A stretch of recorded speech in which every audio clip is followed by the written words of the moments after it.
Are you ready? Hey, think you can tell us what to do?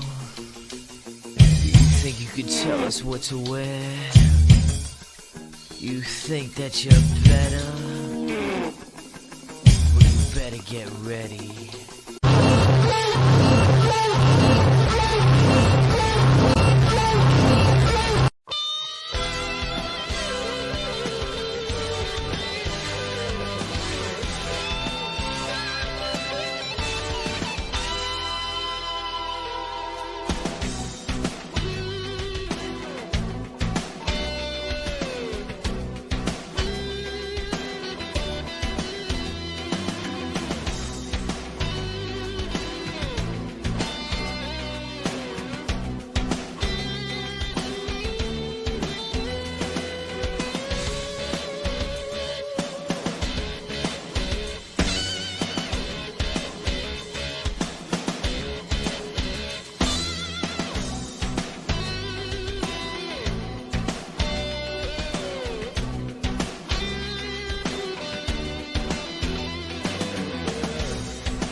All right, it is not Monday like normal. Sorry we couldn't make it here last night. A lot of stuff going on, but it's Tuesday. We are here for the Retro Wrestling Revival. Welcome to the show. Whether you're checking us out live or later on, we are happy to have you join us here on the page, whether you're watching on YouTube or Facebook.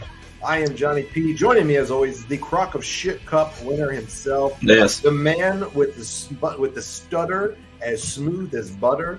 He is the Ayatollah of rock and rolla. Not Chris Jericho, Brother Martin is. Brother Martin, how the are you, man? You doing okay? I'm doing fantastic, man. Things could not get any better because this is the thing. The cherry on top of this Heavenly Sunday that we've had this week is, you know what, man? One of our heroes, the man that made the man's man gimmick that William Regal stole, the man that Roman Reigns fears, which, you know, Rome is up on his pedestal in the WWE because he's too afraid to face this man who's the new AML World Champion. And I'm talking about Brad Attitude, baby. Brad Attitude is the AML World Champion. He finally overcame the odds. And guess what? Mr. Earl Hebner didn't screw him this time. He did the right thing, dude. Earl has redeemed himself here, man. I'm rocking my Brad Attitude shirt, man. You know, I'll tell you, man, what a guy. He's the real friggin' tribal chief. And he choked out that son of a bitch, that greasy bastard, White Mike. Sorry, White Mike didn't quit, but he went out like a friggin' light, man. He went out to Brad Attitude, and Brad has reclaimed the AML championship. Didn't we call it here last week? We did. We called our shot. And the thing is that everybody thinks that Joe Namath, Babe Ruth. Guess what? That pales in comparison to the shot we called with Brad Attitude becoming world champion. Dude, I'm telling you, what a guy! What a jam up guy he is. And before we go on, ladies and gentlemen, we got our weekly sponsors, and here is the sponsor this week from the American Dream, Dusty Rhodes. It's just working for living, but I can make that pain go away with almost no work at all. Stand back gets to work fast. Start fighting pain, fever, inflammation real quick. When my mom and daddy were coming along, stand back was all a lot of folks took for pain relief. That's right. It worked fast then. It worked fast now. Stand back. Not stand back, pal. That's right, man. You gotta use it. That's right. Thank you, Stand Back Powder, for being our sponsor. We've yet to receive a check, but you said that it's in the mail, so I'm hoping. You need to do something first before we get started. You redeemed yourself a little bit here by your proper gracious attitude towards the real tribal chief of North Carolina, Mr. Brad Attitude, but there's another gentleman that needs to hear something from you. All right. I'm sorry. Sorry, Paul Bromwell. You know, Paul might be forgiving you. He liked your tweet you put out the other day. I know of the amazing thank you. I appreciate that. I had a conversation with him to let him know that you really didn't mean that fucking shit. So. Because on the official Twitter of the Retro Wrestling Revival, which is Retro W Revival FB on Twitter, That's a fucking mouthful.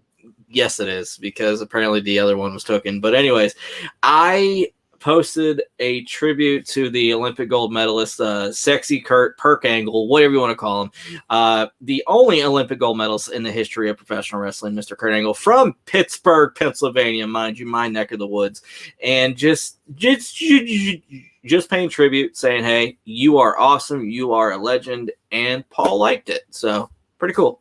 Well, he is a legend, Mr. Kurt Angle. Yes. He's Sexy Kurt, and he will make your ankle hurt. That's all I got to say. He'll tap and snap that shit all day long.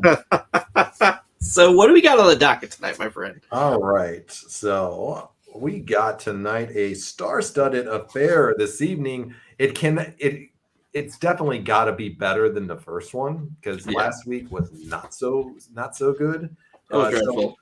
This week, let's see what we can do. We got a tag team match to lead it off tonight. We got Rick and Scott, the Steiner brothers, taking on the Dungeon of Doom. And that is Hugh Morrus and Konnan. They're taking them on in a tag match tonight. Oh, nice. Should be an interesting one. It should be awesome. And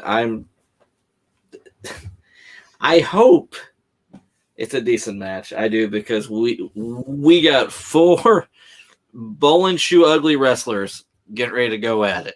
Yeah, so it's going to be interesting.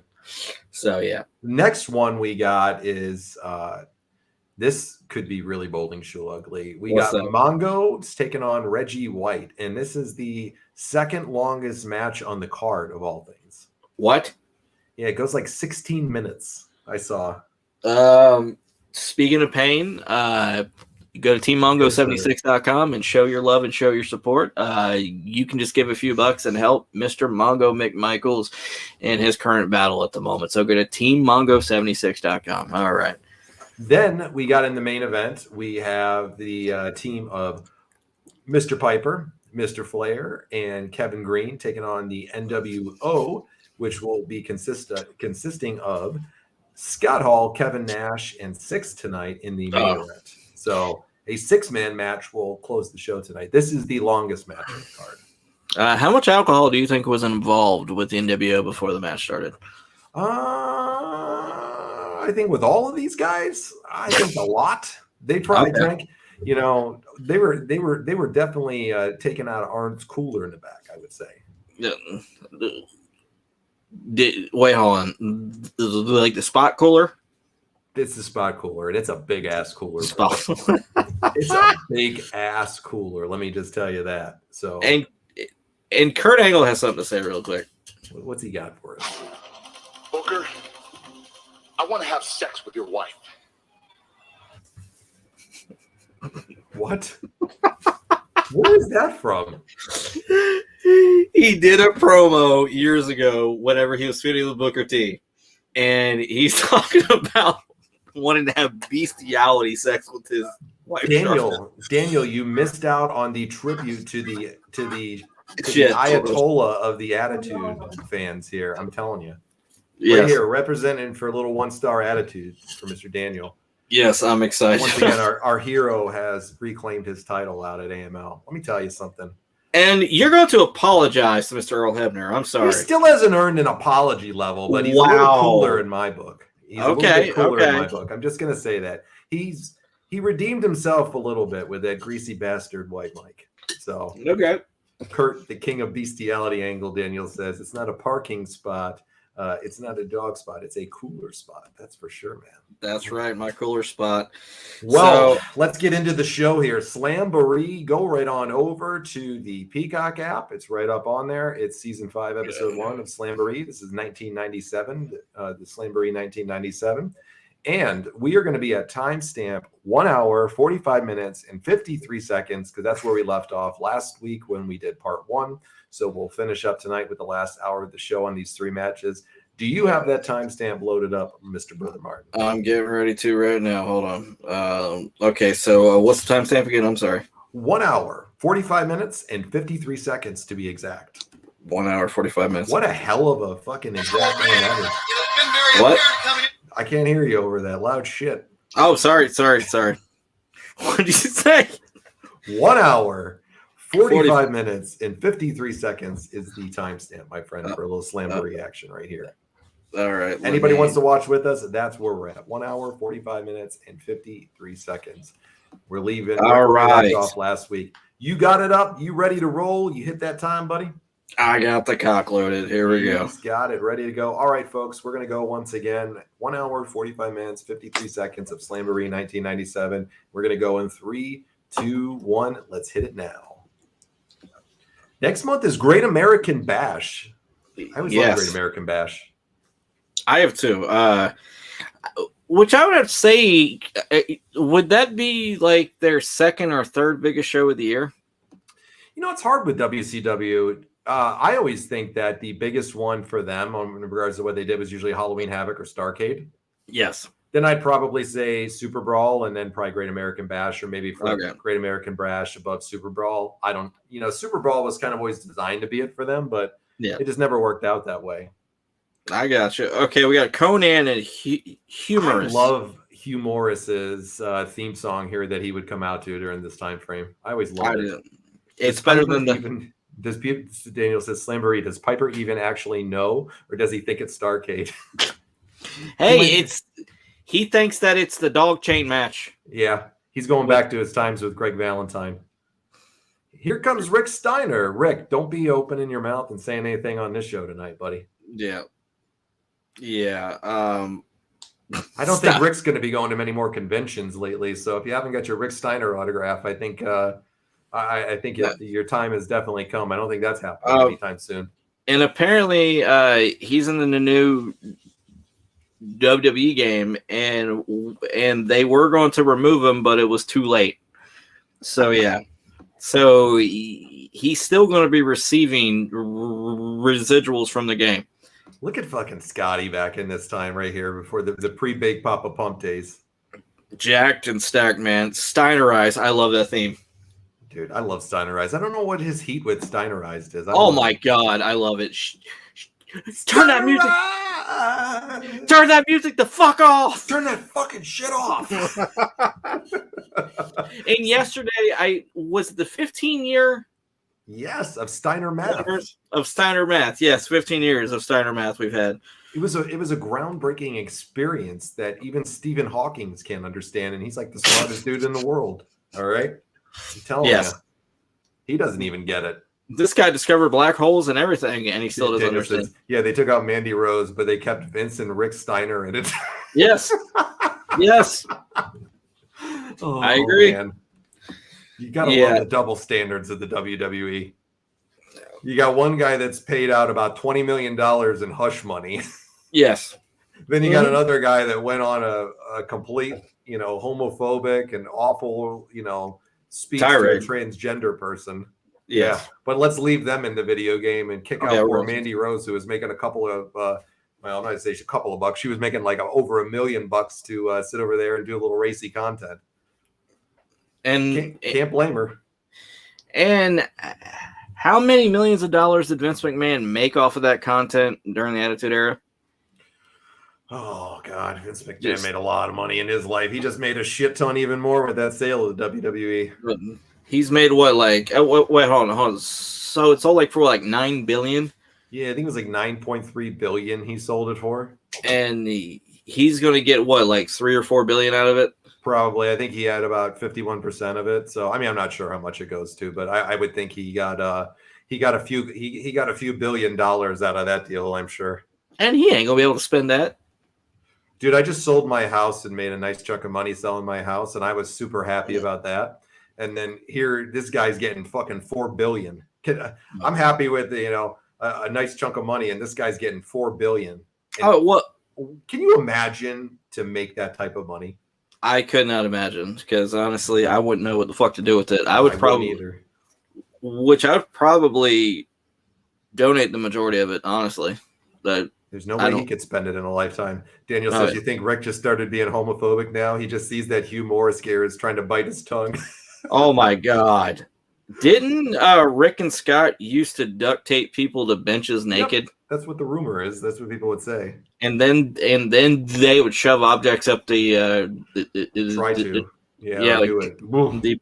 person's rectums as nice hazing. Yeah, Daniel says $4 billion, still a Dollar Tree crayon used for his mustache.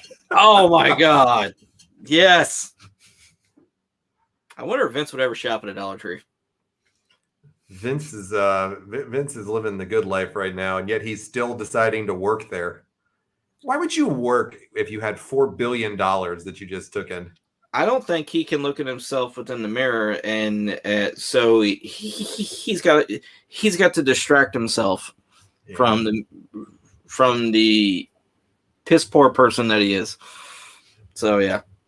I feel bad for Konnan in this time because he has such a great look to him and was such a great worker. Yeah. And he got stuck with his Dungeon of Doom horse shit. I agree. Once again, we give a shout out to Konnan. He is someone that helped revolutionize wrestling through the cruiserweights. Okay. The majority of the Latino wrestlers that fought for World Championship Wrestling during this time were brought through by Konnan. Absolutely. And so we owe him a huge thank you for that. And you heard in a Rey Mysterio speech, he first thanks God and then he thanks Konnan because he's the one that gave him a shot. So you got to feel for him at this time. Like I said, I was never an overly big fan of him in any way, shape, or form. Yeah. I mean, I respect his accomplishments and everything like that, but he deserved much better at this point. And, the same thing with Bill DeMott, Hugh Morrus here. I know he was just, getting a big start here and everything, but Bill DeMott was a hell of a worker too, especially for a guy his size. Oh, I 100%. I guess when you're on the card and making some money doing it, who really cares? Yeah. They were both probably making a nice chunk of money. Oh, yeah. And that Konnan was getting that cut of the other wrestlers from the different companies. From AAA in Mexico. I don't know about that, to be honest with you. I have no idea. Yeah, I don't know if he was. Maybe, who knows? I mean, that would be an interesting thing to think about. Maybe he did. I don't know. I mean, there had to have been something in it for him, but it wasn't like he was such a huge star at this point that he was going to be making a ton of money probably from doing that. I don't know though. I mean, that would be interesting thing to kind of see. Jimmy Hart on the outside here looked exactly the same as he did a few weeks ago when everybody saw him at whatever it was, WrestleMania or whatever. Yeah. Jimmy Hart hasn't aged in almost 30 years. Him and Ron Killings, they have the fountain of youth. They've discovered where it's at, and they're keeping it from us. Daniel said Vince found some of his women from Dollar Tree. Linda wasn't just appetizing anymore. He thanks God for giving him Dominic. His career comes a very behind second to Prison Dom. Oh my God. Okay, so I turned on Raw last night because I wanted to see the draft, which absolutely sucked. Every time I give Raw a shot, it just completely disappoints me and just is awful. But Dom got the most heat I have seen from anybody in wrestling in years. It's the fantastic. Houston crowd just ate him up. He couldn't even get on the mic and talk with how bad they were booing him. What a tremendous job for that kid. And get this. Vince Russo said on his show, which I was reading the transcript on NoDQ.com. He said on his show that he believes that some of that noise was piped in. No way. So, no. That was legit. I was watching that. That was definitely not piped in there. That kid draws monster fucking heat. This is a weird era of Scott Steiner for sure. He just doesn't look right here at this time frame. You can see it with him. He's ready for a change. There's something that I can see way more from, Scott Steiner at this point. Yeah.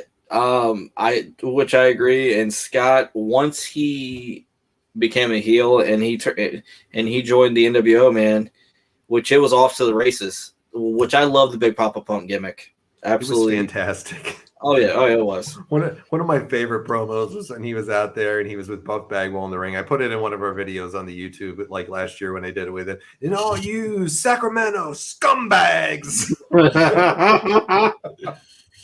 He's so bad on the mic. He's great. That's the best part about him. He's so fucking bad on the mic. It's great. I absolutely love Scott Steiner. So it's not like an Ahmed Johnson promo where it's so bad it's horrible. I love when he cut that promo in TNA on Bully Ray. Fat ass. He goes, I know. Or when he was doing the ring announcements for the main event Mafia. Hailing from Dunkin' Donuts. Oh. Fat ass Bully Ray. Hailing from Dunkin' Donuts. That was one of my favorite groups of all time, actually, the main event Mafia. The original. Yeah, I thought it was outstanding. He said something about obesity with him too. Just he was hilarious. From the state of obesity. Yes, there you go. Daniel says Konnan would be better trying to do a submission move on a tree instead of trying to hook Scotty up to it. Yeah, no. Yeah. Imagine trying to hook it on that big fucking grizzly bastard. Well, hold on, but Scott's legs, they're like tree trunks, so would that count? Oh, I wouldn't want to hook anything on Scott. Scott would just power out of him. I mean, just look at how fucking big he was even at this point. Good God, Rick is... And I mean, these are two legit amateur wrestlers too. These guys were fucking studs in their day. Imagine going to the University of Michigan and knowing you have to go up against the Steiner brothers in their heyday. I would not want to even bother with that stuff. You just imagine Scott Steiner in his prime versus Brock Lesnar when it comes to amateur wrestling. Yeah, it would have been a hell of a sight to see, I'm sure. Or Scott versus Kurt. No, wait.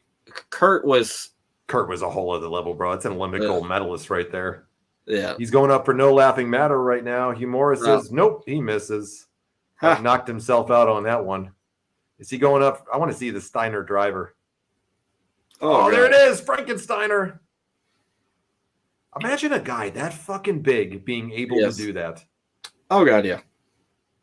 Outstanding. Man. Decent match. Daniel says, I'm asking for a school transfer at that point. Yeah. When you saw that fan that they taped him when he was in with Lex Luger, when he was trying to get his, thoughts on the whole, his comments that he made to that transgendered individual. Yeah. And the fans like following him around wherever he goes. He gets in the elevator, he follows him around to the next spot he's going to, and he's just grilling him. Like, Rick Steiner was just ready to fucking clean that motherfucker's clock. And he could. At any time he wanted to. And it's like, bro, if he wasn't already in trouble a little bit right there for his comments, you would have got Steinerized by his ass, man. And there ain't nothing you could do about it. There wasn't anything, even at his age right now, that they could have done about that. I wouldn't be going up and fucking with those two, Rick at 70, I wouldn't fuck with. Jesus. Scott probably would have fucking actually legit hit him if that would have been him. Oh, they're going to break up the Dungeon of Doom here? Looks like it they are. Thank God. They're upset. Dungeon of Doom's going to have a massive split here. Come on. Let's get out of here. I love you. No, Dungeon of Doom sucks. Leave. Both of you. Oh, they're going to hug it out. Now Konnan turned on him. Oh, God. DDT. That was the weakest fucking turn I have ever seen. Yeah. Good God. Come on, terrible. Baby. What's wrong with you? He did like an Orange Cassidy shin kick to him. Yes. You said blood in, blood out. How much longer I wonder when he goes to the NWO? Pretty soon, probably. 97, early 98 he goes into it, yeah. He's got to be going right after this point here. I can't stand seeing the Dungeon of Doom anymore. I hope they stop soon. My favorite version of Konnan was the Wolfpack Konnan. Yeah, he was the best in the Wolfpack to me too. Yeah. Yeah, he was the best in the Wolfpack to me. He fit perfectly in that gimmick. And like with Konnan, and we said this like a few weeks ago, but when it comes to promos, he still got it. He's a hell of a promo. Oh, absolutely. His speech at the Hall of Fame was fantastic. It was the best I've heard in ages. And it says, Konnan just seeing Hugh isn't bowdy. Oh, my God. The weakest turn from one of the weakest stables of all time. Yeah. The Dungeon of Doom might be my least favorite stable of all time, Chris. Oh, yeah, like they're terrible. Oh, boy. Here it comes, buddy. It's what's go worse? time. What's worse, that or Damage Control? I'd rather watch Damage Control all day. At least I get to see Dakota Kai, Bailey's butt, and Io Shirai or Io Sky, whatever they call her now. Okay, I got you. I'll take Damage Control all day over the fucking Dungeon of Dicks. Fucking that shit. It's the worst. We should make a Dungeon of Dicks, the Dungeon of Dopes, the Dungeon of fucking Dumbassery. It was terrible. I just thought of two great T-shirt ideas for us. Okay, like the Wake Up Ahmed in the style of the NWO. There you go. And the Dungeon of Dicks. There we go. The Dungeon of Dicks. Coin it right now. And it says, the Dungeon of Doom is bad when even Kevin Sullivan got away from there, it seems. Yes, I agree 1,000%. Good Lord. I don't legitly know who wins this, but who do you got? You got Mongo or you got Reggie White here? I got Reggie. I got to go with Mongo. I can't see them letting Mongo lose, considering Reggie's going to be a part-timer, and they're going to build Mongo up. I got to go with Mongo on this. And I legit don't know who's going to win. Well, I thought whenever Goldberg faced The Fiend, because he was a part-timer, they wouldn't let Goldberg go over on The Fiend, but they did. I blocked that one out. I forgot they even had a feud, to be honest with you. Didn't he win? Oh, he won the title from him or something, right? Yep. I think it was 2 months before WrestleMania, and they did the Brock Lesnar versus Goldberg for the title. Who is this dork behind Reggie White? I guess his teammate? I don't know. I don't know. He's a dorky looking guy. Look at Reggie's outfit, man. This guy's making millions of dollars, and this is the best wrestling outfit they can get it for him. A jersey that you could have gone up in Foot Locker and gotten for $10. Slapped a couple of $5 letters on that or numbers on that fucking thing. What? Well, they didn't show the logo of the Packers because I assume they didn't want to pay the NFL. I would agree. Was he with the Eagles or the Packers at this time? The Packers. Okay. Because he joined the Packers in 1993 or 94, and he won. And he just won the Super Bowl with them. Okay. Yeah, and he's got Packers colors on here, so he's got to he's got to represent his team. He's a big fucking cat, though, man. Oh God, he is, and just like Brett Favre's going to be representing himself in Brett Favre versus the state of Mississippi. So, I don't know he's going to be representing himself. He's going to have a few other people that's going to be represented with him. The DiBiase brothers are out there. The DiBiase posse. Yeah. Daniel sent me this thing that Ted's launching a podcast here soon. Yes, he is. And I love Ted as a character. But, man, do you think it's the best time right now to be launching a podcast? He might incriminate himself. Well, after your kids have both been indicted, I think one has been found guilty and is waiting his sentencing, and you might get indicted too, and you're going to start a fucking podcast? Real smart. Because Junior's going to prison. He's going to the pokey. He's going to the pokey.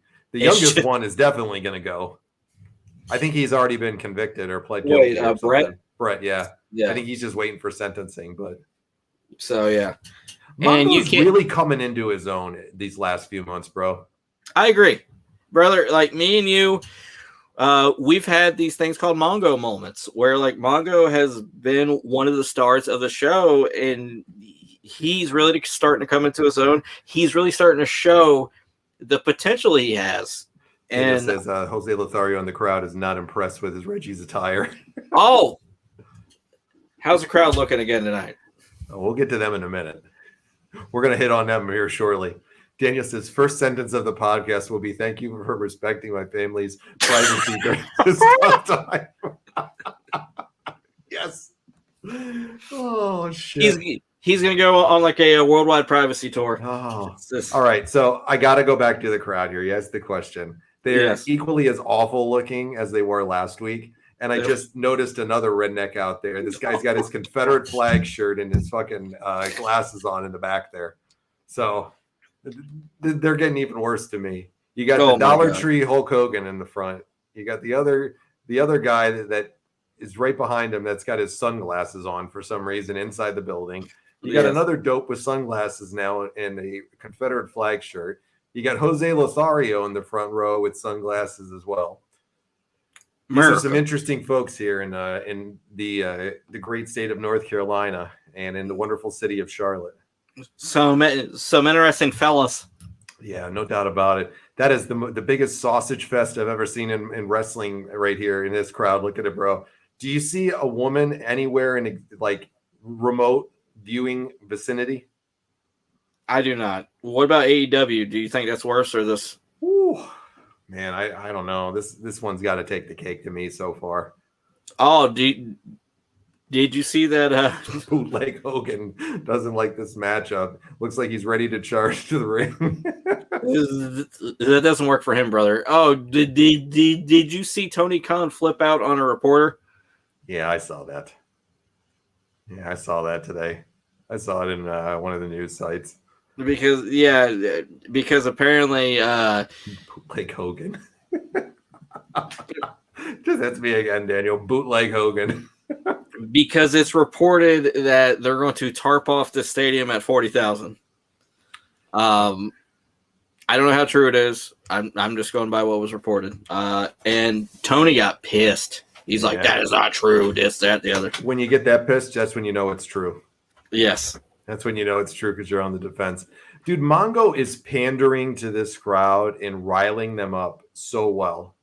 Oh, yeah, he is. Okay. I got to give these two credits so far. This is actually really entertaining between these two. Oh, yeah, it is.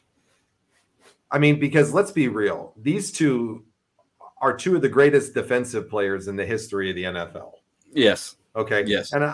And I'm not just talking about in the last 10 years or 20 or 30 years. These guys are All two of time. the greatest ever. All right. Yes. Reggie White's arguably probably one of the most dominant defensive players ever, if not the most. And Steve McMichaels was part of what many consider the most dominant defense in the history of the league. Is there even a comparison to that defense from any NFL team through the years that you can think of? The 2000 Ravens, and that's about it. They were really good, the 2000 Ravens, but I don't think Steel Curtain. Yeah, the Steel Curtains. I don't think they take that Chicago Bears team in defense, though. Okay. I mean, they're up there, but that Chicago Bears defense in Mongo's time was a whole other fucking different level. But man, those 2000 Ravens were great, and so was the Steel Curtain, of course. Who is this guy? Is that Gilbert Brown? I have no idea. He's picking Mongo up and taking him to the ring there because Mongo's trying to get out of here. Yep, that's Gilbert Brown. That's Gilbert Brown, okay. What position did he play? I think he was a guard or he was a defensive tackle or something. Yeah, he's got to be like a guard or a tackle. Because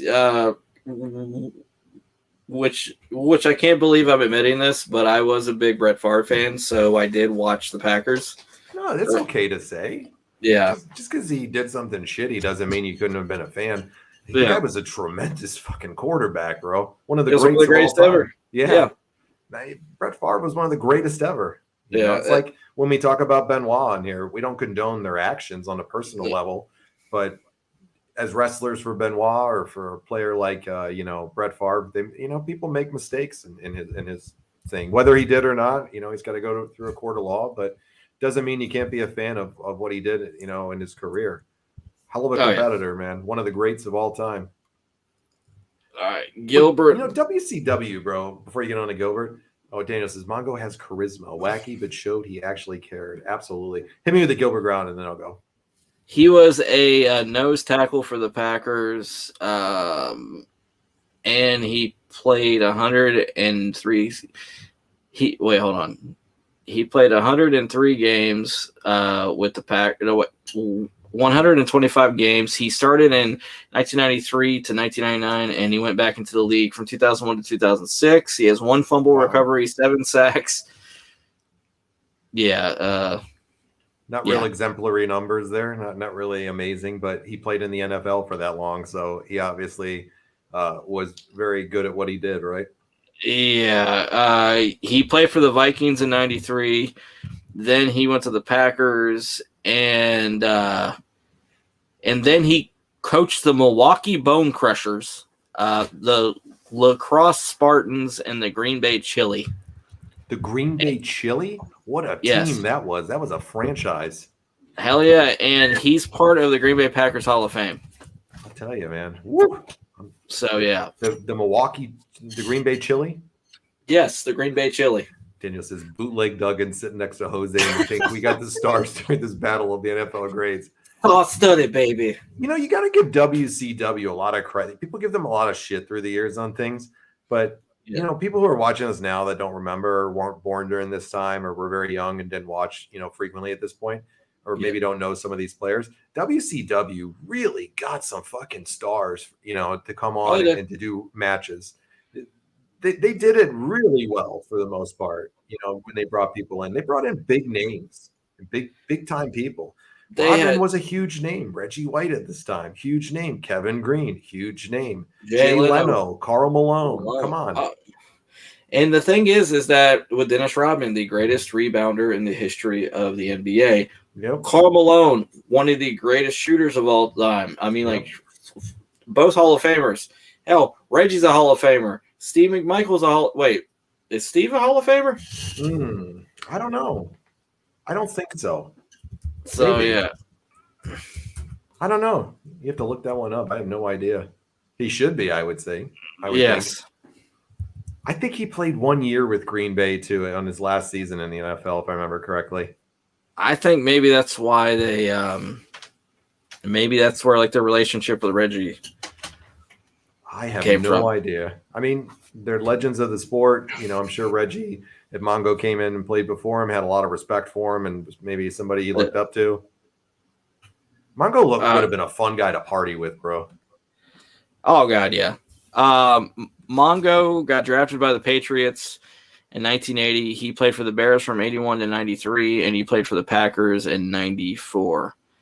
So, yes. 81 to 93? Yes. That's a long time. And then he played one season with the Packers? Yep, and 94. That's like a cardinal sin right there for, to go to your rival like that. And the Bears and the Packers have had just a tremendous rivalry through the years. Oh, yeah. Well, it's kind of like... got to be the ultimate slap in the face of that team. Oh, yeah. Well, it's kind of like, what's his name? Brett Favre went to the Vikings, and and they're a division rival of the Packers as well. So it just wasn't right seeing Favre in that purple. No, it's not. But hey, whatever. It is what it is. If somebody doesn't want you around anymore, or you got issues and you go somewhere else, that's the choices that you make. Daniel says, "Come on, Mongo, kick him low. You're a horseman, sir." You damn right. And does Mongo still have his restaurant in Chicago? I have no idea. No idea, buddy. Because, that would be... I didn't even know he had a restaurant.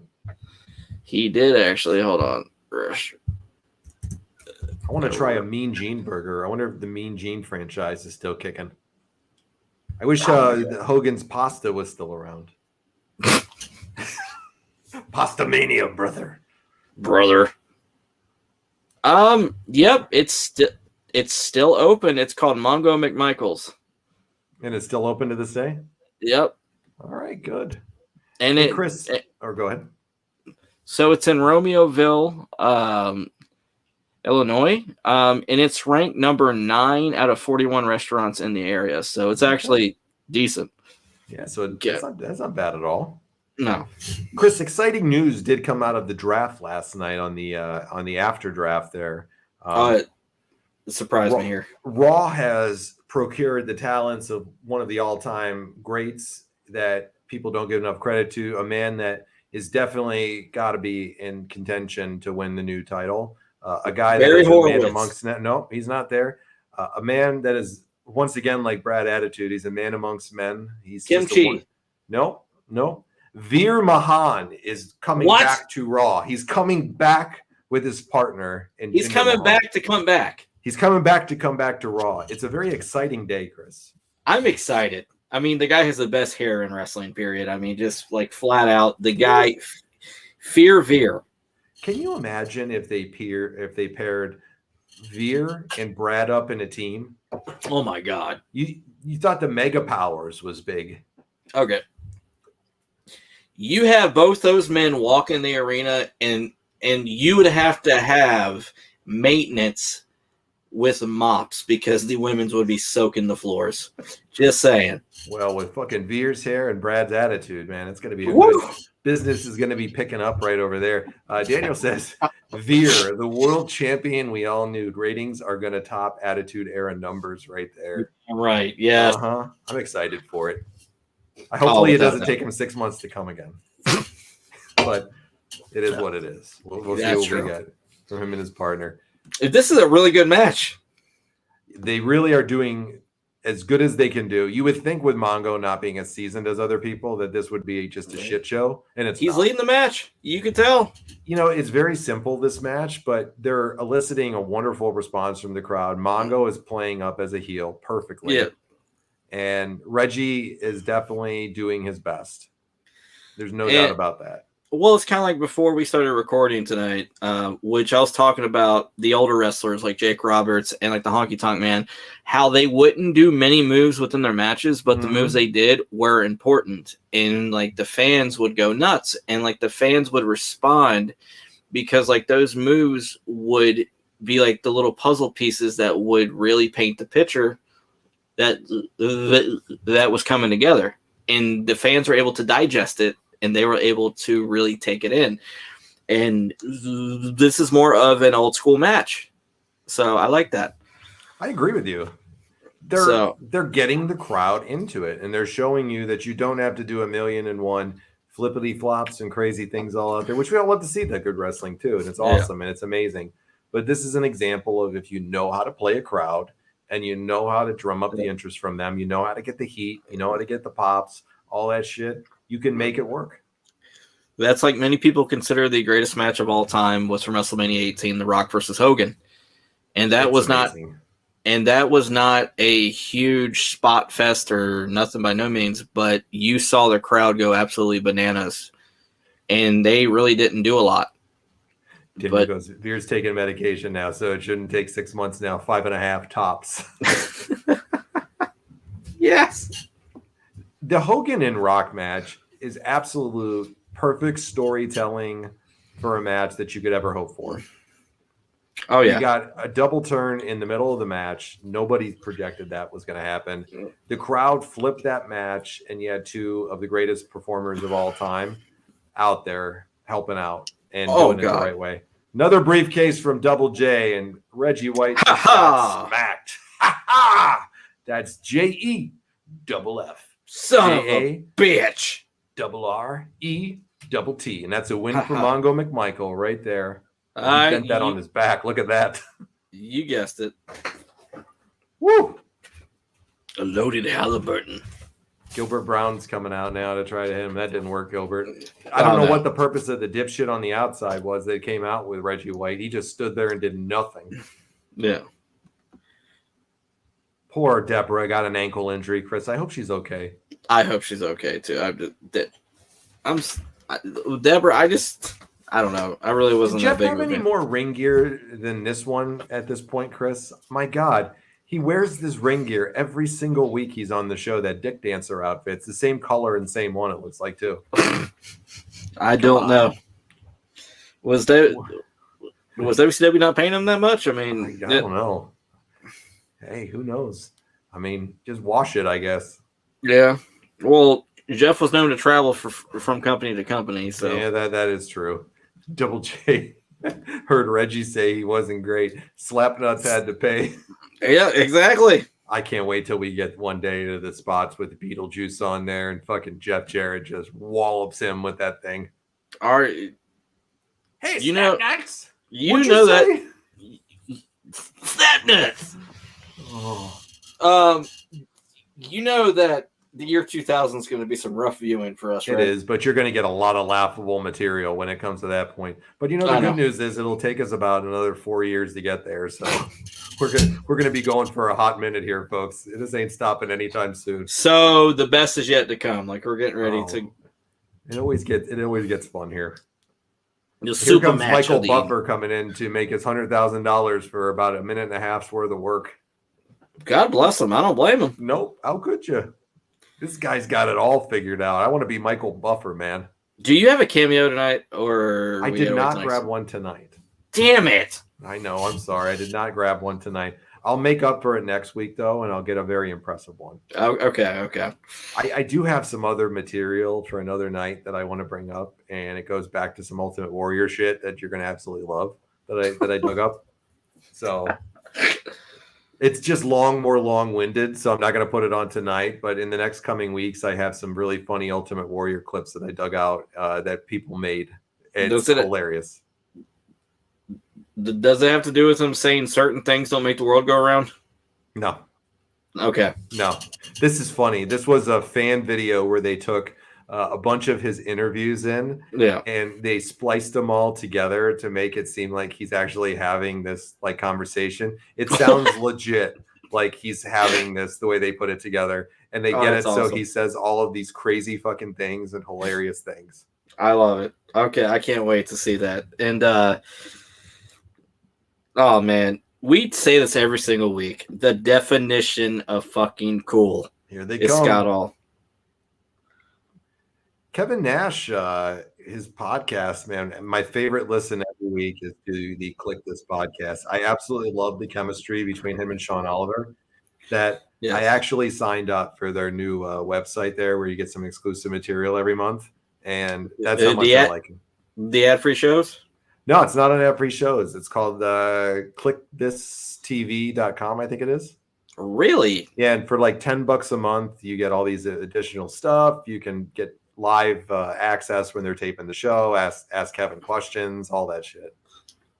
He's the main reason I pay for ad-free shows every month. And it's only $10 a month to go through it with him. It's great. Check it out. It's like clickthisTV.com or whatever. Yeah. I never sign up for anything, but I love listening to a show that much, so I signed up. So that and the 83 weeks, I love 83 weeks too. And Eric was on Raw last night. Oh yeah, and I love seeing that. And so was the whole fucking show. He got the biggest pop out of everybody in the last couple of shows. Damn. Oh yeah, and Holla Playa Teddy Long. Of course. I'm shocked he didn't call for a tag team match with The Undertaker. You know, Kevin was this week's or last week's show. They asked him a question about working with Piper and his thoughts on him, and he does not like Roddy Piper. Really? No, he didn't really get into it too much because he's said some things in the past about him, and he's not here anymore. So whatever I've said in the past, I stand by.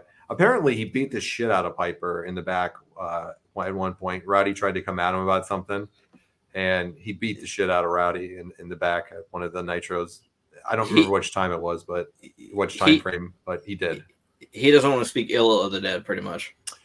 Yeah, he said what he said through the years, and I don't think he just wanted to, keep rehashing it. But he's definitely made no mistake to say he did not like Roddy Piper, and he did not like the way that he treated people, including him and other people, and he just didn't like him.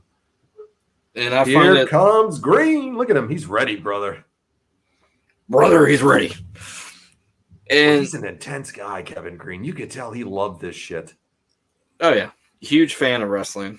And which it makes it better to watch with these celebrities that actually love and they have a passion for it. I would have to say the most impressive celebrities that I've seen so far, I would have to say is Pat McAfee, Bad Bunny, and then there was Stephen Amell. Stephen Amell was great. Yes, so I would have to say those are the three best celebrity wrestlers, in my opinion. Daniel says he's not wearing green, though. I'm kind of disappointed, Kevin Blue. And this is the funny part about it, is that I'm sure Piper benefited from those guaranteed contracts that Hall and Nash helped get for everybody in the World Championship Wrestling. Piper was making a fortune at this time too to come in there. You know that he was probably making around $1 million a year. I bet. Oh yeah, and like with all due respect, I mean, because like we love Piper, like the guy's a legend, but his matches were dog shit terrible at this point. Were they ever really good though in the first place? The matches wise, he was an entertainer. He was funny. He was great as a heel. His match work was not bad, but it was never anything that you really came to see Rowdy Piper for. Yeah, I agree. You came to watch us get his ass whooped.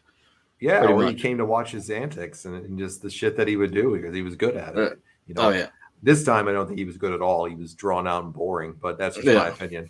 Daniel says, Piper, hello, do you know where you are tonight? Yeah. Is he just going to stand in the ring and stare throughout this match, or do you think he's actually going to participate? I think he's going to participate, and I think $5 bet saying he does a minimum of one eye poke. One? Come on. Way more than that, brother. Come on. You know that. Oh, yeah. So the girls in Charlotte, man, they're loving them some Ric Flair, if there are any girls in the crowd here. We saw a couple here. Oh, that guy definitely wants him some Flair. Another douchebag with sunglasses on carrying his Horseman shirt. So his hat's not on backwards, though. So no. He's not a full-fledged douchebag. He's just a partial douchebag. Oh man. And so it was I listened to a clip from Click This where Nash was talking about the Kennedy assassination. Mm-hmm. Very fascinating stuff to listen to. And he believes that the last bullet that killed Kennedy was by accident from a Secret Service agent. Interesting. So, yeah. There's definitely a lot of conspiracy behind it that nobody will ever probably figure out. That's for sure. Which I'll send you the clip. But, I mean, it's extremely fascinating to hear and talk about. Daniel says they're loving Flair because he added their drinks to his tab. And he won't pay anyway. Woo! Woo! How you doing? And I heard, which I was reading a story that Scott's son Cody, who's been out of wrestling since 2016 because of a broken neck, the likelihood of him returning is extremely slim, and it's sad because the guy had a ton of potential. Did he break his back or his neck? What'd you say? He severely broke his neck. Did you ever see him wrestle? I have. How was he? Really good. You can tell he's Scott's son. Like without a doubt. Very, very, very talented. When it comes to like the charisma, he's nowhere even close to Scott. Does he have a good look, or did he have a good look? Oh yeah, solid look. Big, is he tall like Scott? Yes, tall, built like a shit brick house. Yes. I don't think I've ever seen him ever on anything. Maybe I've glanced by some of his stuff here and there. He was mainly in Japan. Okay. So yeah, that might explain. Shame for him though. But I gotta say this about Kevin Greene. Kevin Greene had a tremendous look if he would have been a wrestler. Look at this guy. Which I think that Kevin, he could have been a successful wrestler. He definitely had the passion you could see for doing it. That's why he came back frequently over there, that he loved doing it. And I mean, he was popular in Carolina. I think when Carolina was a franchise and he came over, he was like their biggest addition that the Panthers got in that first year, right? Yes, that's correct. The biggest signee that they had. And they actually went to the NFC Championship that year, in which it was their first year the first or second year that they were in existence. I miss seeing expansion teams come in and them doing like the supplemental drafts where every team gets like a player taken from them or something like that. It's fun. It is fun to watch. I mean, the Jaguars and the Panthers were the last expansion team, right? Texans. Okay, yeah, Texans. Okay, that was like early 2000s? 2002. Okay, yeah. That was David Carr, the quarterback that they grabbed, if I remember right. Oh, God, yeah. and he set the he sets the record for being sacked the most in the history of the league for one season. Yeah, he didn't have a good run in the league, that's for sure. No, and he came in like highly, touted ranked by people. Yeah, this is Cody Hall right here. All right, let me see. All right, he's got a decent look. Yeah, not bad. So yeah, not bad. He looks like a tall drink of water, like his dad. Oh yeah. We can take away the Texans and a few other teams and get some new expansion teams. Nothing would be missed. Yes, I agree. Did they pull off a fucking shocker out there in the draft, getting the number 2 and 3 picks and trading up for that? CJ Stroud. Yeah, they get Stroud, and then they got I think his name is Chase Young, if I remember correctly. Chase Young. Yeah, the defensive player who. Oh, from Washington. I don't remember where he's from, but it's just a can't miss prospect apparently, and they got him number 3. I don't think it's gonna make that big of a difference. I think they're still gonna suck this year. Probably still this year, but in the coming years, it's a good way to build your foundation. Dude, Kevin Greene is ready for fucking business here. He's doing the jump downs, man. He's breaking down. Come on. Oh, Scott spit on him, bro. Look at that. What the hell? The ultimate sign of disrespect, you bastard. This is going to lead to your downfall, Scott. This is going to... Scott can draw the heat from the crowd here, too, man. That's tremendous. And then he tags in Kevin Nash. Dude, Nash spitting in his hand. He's going to take care of business. Dude, the whole crowd is on their feet here, bro. Look at that. Oh, yeah. Everybody but Jose Lothario. I love Nash's hair at this time. He's got just a tremendous look too. I wish Nash would grow his hair back out. I know that takes good the way that he is now. He's an old guy though. Now he's in his 60s. I know. Why does he have like the hippie look? That'd be awesome. He can do whatever he wants still. I mean, think about him. He's in his 60s, and look how tremendous he comes off. Oh, and he is a big supporter of stem cells. He said that like stem cell therapy like has helped him tremendously when healing from injuries. There's like a full documentary on it on YouTube. I can send it to you. I'll tell you, I've really enjoyed these last 2 matches because of them getting how the crowd is so into these last 2 matches. So without a doubt. Pretty crazy to think 2 football players, pro football players at this time, 3 including Mongo, but 2 guys that have never really ever been in the ring, and they're getting the crowd going way more than the regular performers. Nice clothesline by Greene, and the crowd erupts. Excellent clothesline, but also you can see the passion that Reggie and Kevin have, and that's seeping through right there, and the fans are just eating it up.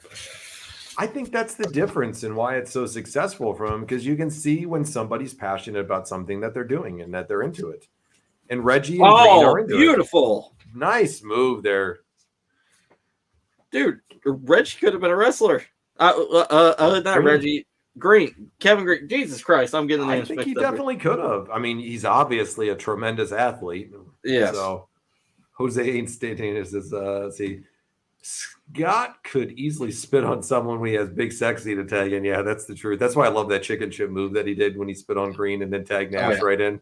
And then started taunting him. Jose ain't standing up. He remembers the era of having hair like Lash. Literally the main event, sitting with his arms folded. Like, it's like, dude, everybody else in the crowd is like into this thing right now. And they're jumping up and down. They're loving every second of it. And he's just chilling like he's bored out of his mind.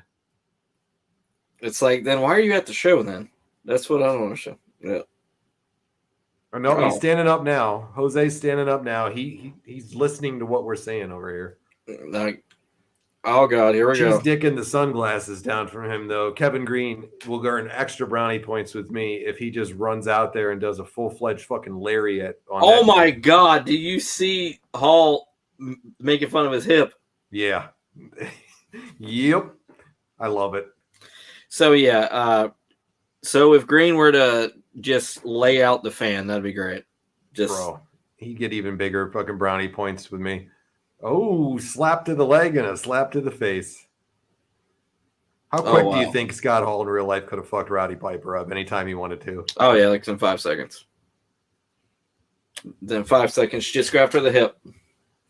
I love when they wrap their leg up like that in an ace bandage and like it looks like he's got electrical tape on it. It's like, yeah, that's really gonna help out the movement on your injured hip and leg here. Yeah. A fucking ace bandage and electric tape. And storyline wise, that's a target. Daniel says Piper knows where he is, by God. He does. Where's the eye poke? Come on. It's coming. You know it is. It's coming. Bootleg Hogan's enjoying this in the crowd, too. He is on his feet. I love it. Come on. Give us the eye poke, Piper. Martin's waiting on it here. Come on. It's coming. I think right here. I think it's going to come here in just a second here when they go to lock up. Come on. He is humping the air. Yes, he is humping the air, all right, for some ungodly reason. Here it comes. This has got to be the eye poke here, Chris. Come on. Oh, no, we didn't get it yet. Come on. We're trying to do our best Zoltar predictions here. Zoltan, there we go. Yeah. Another great movie, Big. Yeah. I don't get it. You don't get it. What do you not get? I don't get it. I don't get it. Big was an excellent movie. It was a great movie. And Tom Hanks stars in my favorite movie of all time, which is Forrest Gump. Great fucking movie. I could watch that movie over and over again, and you just don't get tired of it. Vietnam. What's it called? What? I was watching. It came on cable like a couple months ago when I was traveling. I was in the hotel room. I was bored shitless. There was nothing on. I was watching a Giants football game. That's how bored I was. It was in January. It was the playoff game against the Eagles. I remember. I was like, I don't want to watch the Giants, and I was flipping through the channels, and Forrest Gump had just started. I'm like, well, I know where I'm going to be watching for the next few hours. Yeah, exactly. It's one of those movies that like you always spot something new every time you watch it. Do you think Forrest would have joined the NWO if they would have offered him a spot? Yes. Yes. Is he too sweet? Oh yeah, he's too sweet, and he just felt like running. Well, you know, Chris, I'm going to drop a spoiler on you here, right? What's that? This is behind the scenes dirt right here, okay, that nobody knows, all right? Uh-oh. You know how Forrest helped Elvis? Yes. Okay, taught him everything he knew. Did the smiley face stuff, just to name a few. Big bubblegum shrimp and everything like that. And shit happens. Like, he's the one that made that phrase up, actually. Forrest is the one that was the brainchild behind the NWO. He gave the idea to his friend Eric Bischoff. What a son of a bitch. I can't believe Eric Bischoff took full credit for that. Well, Forrest didn't want any credit for it because that's what this type of selfless guy is. He just asked Bischoff to supply him a lifetime supply of ice cream. That was it. Wow, that is awesome. Ice cream, Lieutenant Dan. Lieutenant Dan. He wants some ice cream. Jenny knows. Jenny was the NWO's original pick to be the leader, but she was too much of a villain. She is like the worst character as a person in Forrest Gump, probably. She's a whore. She's awful to him, and he's so Jenny was a whore. I'm sorry. Not a good woman, I'm telling you. No, and poor Forrest poured his heart out to her, waited his whole fucking life to get with her. And that's what happens. And she's like, well, I have AIDS or hepatitis, and I'm about to die, so now I'm going to give you a chance, Forrest. I want you to marry me now. Come on. I want you to marry me now, Forrest, please. And we're going to have a kid with potential hepatitis or AIDS. Sound good? Girl. Jenny's trash. I'm sorry. You know, Waltman, everybody talks about Hall and Nash and how great they were here. Waltman was absolutely at his peak here as a heel. Oh, yeah. Waltman absolutely outstanding. Hated him and later on as X-Pac when he went back there. Is that 1, 2, 3 kid was what it was. He was just a tremendous heel at this point. Just imagine if he wouldn't have gotten fired. If he wouldn't have gotten fired, do you think there would have been a DX around as good as it was? No, I don't think it would have been nearly as good. Agreed. It worked out for the best for everybody. Oh, yeah. And so just Sean, absolute. He is one of the most underappreciated workers in the history of the business, and he doesn't get enough love. He doesn't. Great performer, for sure. Oh yeah, great performer for sure. Oh yeah. Oh, Flair nice just sidewalk slam there by Flair or by Nash on Flair. Yeah, because Flair would not deviate from the formula. Come on, he ain't gonna do sidewalk slam. He's slapping the shit out of Flair there. Is out on the mat. And Hall was in peak condition at this time. I think this is really before things got extremely bad for him. He had just come back from rehab at this point. Oh, so that's why he looked so good then. Yeah, he had just come back. I think it was around the uncensored time frame that he kind of disappeared off the screen for a while. He went to rehab and then just came back at this point. Good for him. Yeah. So that's why you can see he looks much better. I think the Bronco Buster is one of the dumbest moves ever. I fucking hate it. It's so disgusting and stupid. I was gonna bounce my balls in your face. How about that? Daniel says Rick should be used to getting smacked in the face while on his back. That is his usual wake-up call every day. Mr. Flair, get up. Get up. Damn. Get up. He had a bottle and a half of Grey Goose last night. I don't give a shit. Get him out of the room. His card bounced. Credit cards declined. No money. Get him out of here. Charlotte, can you send me another Charlotte, can you Venmo me 5,000? Please. Venmo me 5,000, all right? And then tomorrow I need you to Venmo me another 10. I gotta go pay those bar tabs from last night. Oh yeah. Or Paul Levesque.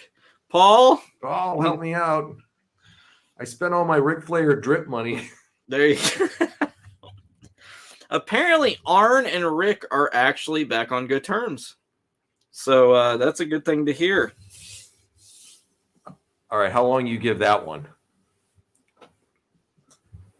According to Rick on his podcast, him and Arn are talking again. And how long do you give him on that? I'll give it a couple months. Unless your name's Conrad, Rick doesn't seem to be having too many long-distance or long-term relationships these days. Yeah, because Rick, with all due respect, he gets offended by everything. You talk about like he's as sensitive as they come. Salty old fuck. I'm just saying. And which that Conrad's making him a good chunk of change right now too. Here's the greatest referee in the history of the business. Nick Earl Hebner is here. Nope. Earl Hebner. Now it's a main event. That's right, Daniel. Nick Patrick is here. And he's going to do the right thing. I know he is, because he is an honest and good man. He's going to have Randy Anderson out here. And he's going to copy the example that Earl Hebner set with Brad Attitude. Bullshit. Whoa. How dare you besmirch the good damn name of Brad Attitude and Nick Patrick in one here? Come on. Don't you put that on me, Ricky Bobby. Don't you? Hey, whoa. Brad Attitude is a legend. All right. Oh! Nash tore his quad. Nash is in the ring. Hall's in the ring. Flair, Greene, Piper. Oh, he's got the sleeper hold on Nash. Nick Patrick is in the ring. Watch. Come on. Patrick, he's calling it down the middle. I'm telling you right now. I think the sleeper's one of the dumbest moves ever. I agree with you. It's awful. That shows you how shitty Flair or Piper was as working to use the sleeper hold. And yeah, like we really believe he choked out 6'10" Kevin Nash. Yeah. Wow. Look at him. Nick Patrick once again showed why he is the real deal. Earl, thank you for setting the example for Nick to follow. I mean, you're just you're jamming up. Put that on Nick Patrick there, Martin. Whoa. Why didn't El Dandy get drafted last night? They couldn't afford him. He's a free agent. Good Lord, man. Brock Lesnar is a free agent. He can go anywhere he wants. So can El Dandy. Just imagine a main event: Brock Lesnar versus El Dandy versus Brad Attitude, a triple threat match for the Universal title. Tremendous. Dude, wow. That was an interesting ending there that they made all of them pass out or beat all three of them at the same time. That was a very interesting ending to that match. And there were no eye pokes. I'm disappointed. None. It's really, really interesting. No eye pokes. Yeah. And in real life, with the exception of Kevin Greene, do you think the men in the NWO could really get their asses whooped by the Flair and Piper? Yeah, Kevin Greene's the only one out there that's got any credibility on that one in my book. Yeah. Oh, yeah. There's Mr. Doug Dillinger in the background there. Oh, the head of security, Mr. Doug Dillinger. True gentleman and a scholar. He is.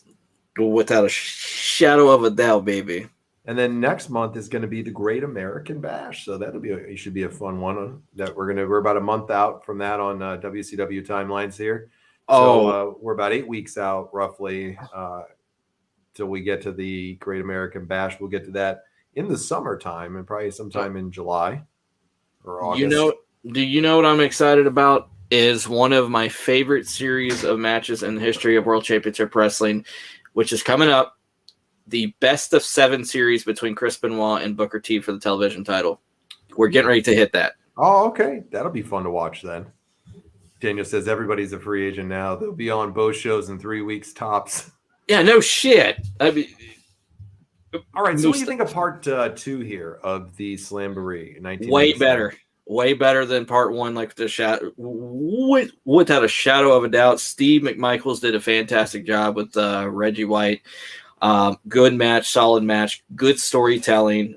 This last match, it actually wasn't as bad as I thought it would be. Entertaining, I would say that. In the match with the Steiners and with Hugh, Morrus, and Konnan, a disjointed mess. So, but other than that, part 2 way better. So, like, the last 2 matches definitely outweighed the first matches in this show, without a doubt. Thumbs up, thumbs down, or in the middle? For part 2. For part 2, I give thumbs up. Okay. As a whole, the show, putting both parts together last week and this, what do you give Slamboree? Thumbs up, thumbs down, or in the middle? Thumbs down. Overall, the show was shit. Okay, the only redeemable matches were the last 2. Yeah. So Daniel agrees. This is definitely better than I thought, given the match listing. I would go for tonight. I'd give tonight a thumbs up because I really like the electric crowd. I like how Mongo and White got the crowd really into it. I really, really enjoyed the last match, surprisingly enough. I thought they told a very interesting story. And I thought that the finish was very unique and really good from that. I would have never have seen that finish coming with all 3 of them, either passed out or getting pinned, whatever, from these guys. So I think it was great. I thought Kevin Greene was tremendous in there tonight. I love his energy. I love what he was doing. Mongo was great, riling the crowd up. Got to give credit to Reggie White. He did a fucking great job too. The opener wasn't awful by any means. The ending was terrible with that stupid heel turn, but that's not on the performers. They did the best they could. So I give tonight a thumbs up. As a whole, though, I'm going to go with the thumbs in the middle. The first part sucked, and I thought tonight redeemed itself enough to give it in the middle for me. So okay. So I would never want to go back and watch this show again, but it was definitely wasn't the worst thing I ever saw the last half. The first half was painful. Mind you, this will probably be the last time me and you ever watch this within our lifetime. So yeah, probably. I'm never going to be jumping up and down to go watch anything on Slamboree 97 again. So that's where I'll throw it at on that one. So with like the Great American Bash, I'm excited because once again, you have the best of 7 series with Benoit and like a Booker T.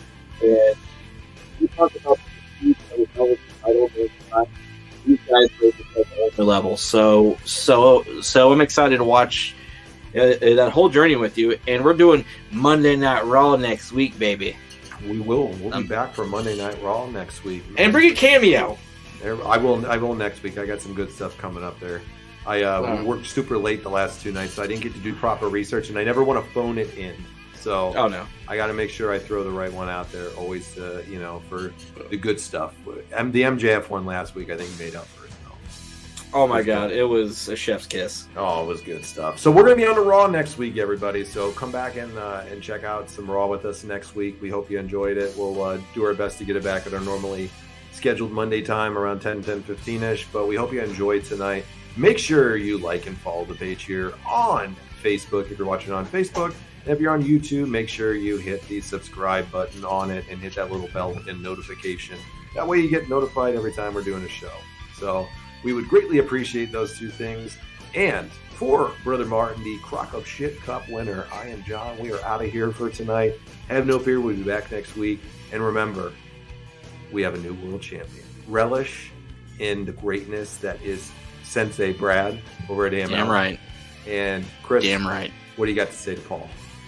I'm sorry, Paul. He accepts it. He's forgiven you, bro. What a generous jam of guy he is. Yeah, he is.